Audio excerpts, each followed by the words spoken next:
नमस्कार, प्रभा साक्षी देख रहे हैं आप। आपके साथ मैं हूं अंकित सिंह। वक्त संसद डायरी का है। वीबीजी रामजी विधेयक पारित होने के विरोध में विपक्ष के प्रदर्शनों के बीच लोकसभा अध्यक्ष ओम बिरला ने शुक्रवार को सदन में वंदे मातरम बजाए जाने के बाद सदन को अनिश्चितकाल के लिए स्थगित कर दिया। प्रधानमंत्री नरेंद्र मोदी, जो कल 3 देशों की यात्रा से लौटे थे, आज सदन में उपस्थित हुए। राज्यसभा के सभापति उपराष्ट्रपति सीपी राधाकृष्णन ने आज सुबह 11 बजे सदन के पुनः शुरू होने के कुछ ही समय बाद इसे भी अनिश्चितकाल के लिए स्थगित कर दिया। स्थगन के पहले सदन के पटल पर बयान और रिपोर्टें रखी गईं।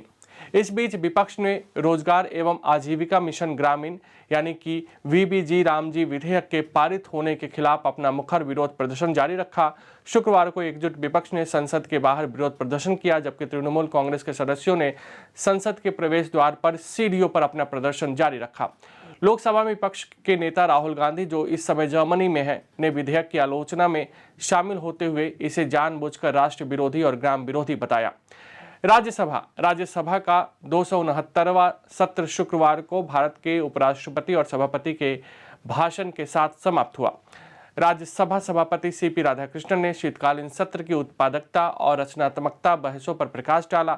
सदन को संबोधित करते हुए सभापति ने कहा कि यह सत्र विशेष महत्व रखता है, क्योंकि पदभार ग्रहण करने के बाद यह पहली बार था जब उन्होंने सदन की अध्यक्षता की थी। उन्होंने प्रधानमंत्री, मंत्रियों, जेपी नड्डा, विपक्ष के नेता मल्लिकार्जुन खड़गे और सभी सदस्यों को बधाई देने के लिए आभार व्यक्त किया और उनके प्रोत्साहन को प्रेरणा का स्रोत बताया।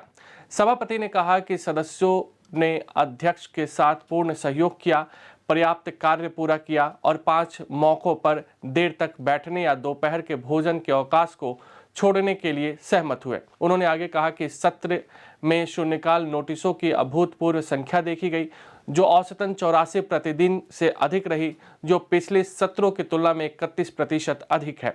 शून्यकाल के दौरान उठाए गए मामलों की औसत संख्या 15 प्रतिदिन से अधिक रही, जो पिछले सत्रों की तुलना में लगभग 50% से अधिक है। उन्होंने कहा कि हमें अच्छा काम जारी रखना चाहिए, यह ध्यान में रखते हुए कि इस महान राष्ट्र की जनता हमें लोकतंत्र के संरक्षक के रूप में देखती है। लोकसभा अध्यक्ष ओम बिरला ने कहा कि इस सत्र में 15 बैठकें हुई हैं। उन्होंने अपने संक्षिप्त उल्लेख में कहा कि आप सभी के सहयोग से इस सत्र में सभा की कार्य उत्पादकता लगभग 111% रही। इस दौरान सदन में प्रधानमंत्री नरेंद्र मोदी और रक्षा मंत्री राजनाथ सिंह उपस्थित थे।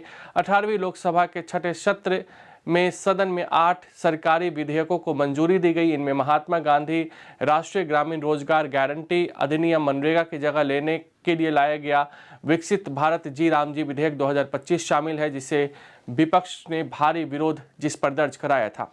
सदन ने भारत के रूपांतर के लिए नाभिकीय ऊर्जा का संधारणीय दोहन और अभिवर्धक शांति विधेयक 2025, सबका बीमा सबकी रक्षा बीमा कानूनों में संशोधन विधेयक 2025 और वर्ष 2025-26 के लिए अनुदानों की अनुपूरक मांगे प्रथम बैच और संबंधित विनियोग संख्या 4 विधेयक 2025 को भी पारित किया। देश में अप्रचलित एवं पुराने हो चुके 71 कानूनों को निरस्त और संशोधित करने के प्रस्ताव वाले निश्चरण और संशोधित विधेयक 2025 को भी निचले सदन की स्वीकृति प्राप्त हुई। इसके अतिरिक्त लोकसभा ने मणिपुर माल एवं सेवा कर दूसरा संशोधन विधेयक 2025, केंद्रीय उत्पादक शुल्क संशोधन विधेयक 2025 और पान मसाला पर उपकर लगाने के प्रावधान वाले स्वास्थ्य सुरक्षा से राष्ट्रीय सुरक्षा उपकर विधेयक 2025 को भी ध्वनिमत से पारित कर दिया। सदन में राष्ट्रगीत वंदे मातरम के 150 वर्ष पूर्ण होने और चुनाव सुधारों के मुद्दे पर भी चर्चा हुई।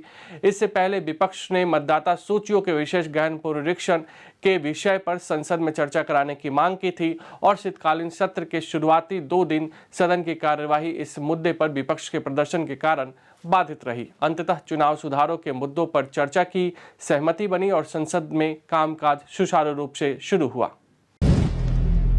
अगर आप भी लेना चाहते हैं देश दुनिया की तमाम जानकारी, तो आज ही सब्सक्राइब करें हमारे चैनल को। साथ ही नीचे दिए बेल आइकन को जरूर दबाएं ताकि हर अपडेट आप तक पहुंच सके।